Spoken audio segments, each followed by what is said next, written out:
كل سنة وانتوا طيبين في تالت يوم العيد. النهاردة بقى هنبدأ نشارك النور اللي جوانا.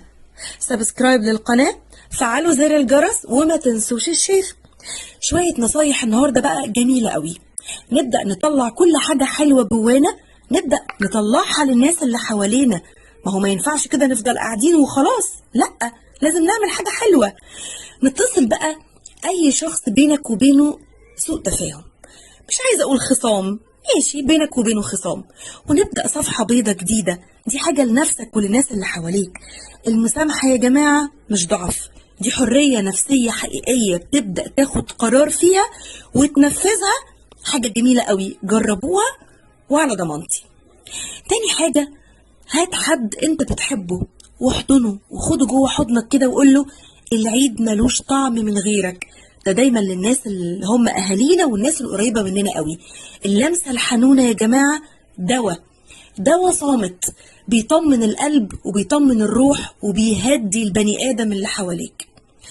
تالت حاجه معانا، نفتح بابك او افتح باب لاي حد بيشتغل في العيد. افتح باب رزق له وقول له ربنا يكرمك. دي للناس اللي حواليك. كلمة تقدير ممكن تعادل يوم كامل من التعب والمشقة. نفتح باب رزق، في ناس بتبقى مستنية ولو حاجة صغنططة قد كده ترجع بيها لأهل بيتها تفرحهم يا عالم.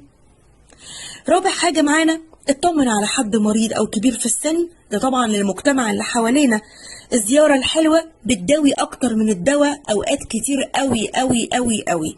ده غير إنك بتخش البيت بتسحب حاجات وحشة كتير من البيت وبتخرج ترميها بره، يعني بتمنع عن أهل البيت ده أذى كتير قوي قوي. آخر حاجة معانا، لازم نسجل شعورنا.